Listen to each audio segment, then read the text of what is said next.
রাজধানীতে টিসিবির ভর্তুকি মূল্যের ফ্যামিলি কার্ড বিতরণে অনিয়মের অভিযোগ উঠেছে। রাজনৈতিক বিবেচনা এবং এক পরিবার পেয়েছে একাধিক কার্ড। অনিয়মের অভিযোগ বেশি ঢাকা দক্ষিণ সিটি কর্পোরেশনের, যেখানে এখনও ফ্যামিলি কার্ড তৈরি হয় হাতে লিখে। মাসুম মিয়ার প্রতিবেদন। আমি কিছু টাকা পাঠিয়ে দিচ্ছি। শার্টটা কিনে নিস ভাই। ও ভাইয়া, এখন থেকে দেশে টাকা পাঠালে নগদেই পাঠান। টিসিবির পণ্য বিক্রি উদ্দেশ্য সারা দেশে 1 কোটি পরিবারকে সহায়তা করা, পাশাপাশি পণ্য বিতরণে অনিয়ম ঠেকানো। তবে সরজমিনে দেখা যায় ভিন্ন চিত্র। ঢাকা দক্ষিণের 17 নং ওয়ার্ডে টিসিবির লাইনে একাধিক কার্ড হাতে দাঁড়িয়ে আছেন অনেকেই। কিভাবে এমন প্রশ্নে কেউই দিতে পারেনি সদুত্তর। ওই যে তিনজনের তিনটে,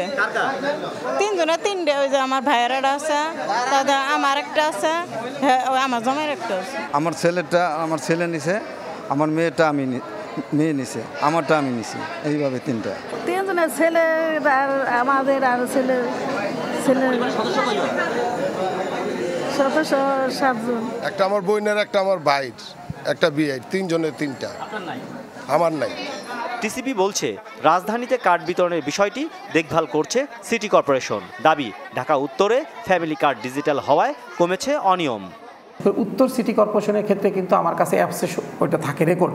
অনেক ক্ষেত্রে দক্ষিণের ক্ষেত্রে এটা সম্ভব হয় না, কারণ দক্ষিণের ওয়ার্ডে যেহেতু এখনও ডিজিটালাইজেশন হয় নাই, কাউন্সিলর সাহেবের প্রত্যয়নের উপর নির্ভর করতে হয়। কাউন্সিলর সাহেব যদি প্রত্যয়ন দিয়ে থাকেন যে হ্যাঁ সম্পূর্ণ বিক্রি হয়েছে, তাহলে আমি সম্পূর্ণ বিক্রি হয়েছে বলেই ধরে নিই।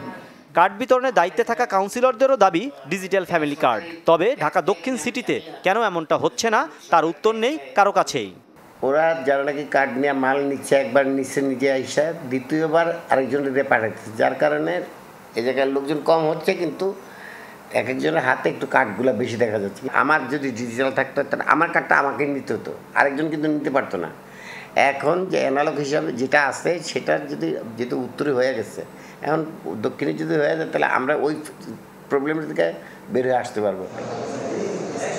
এই বিষয়ে কথা বলার জন্য পাওয়া যায়নি ঢাকা দক্ষিণ সিটির কোনো দায়িত্বপ্রাপ্ত কর্মকর্তাকেই।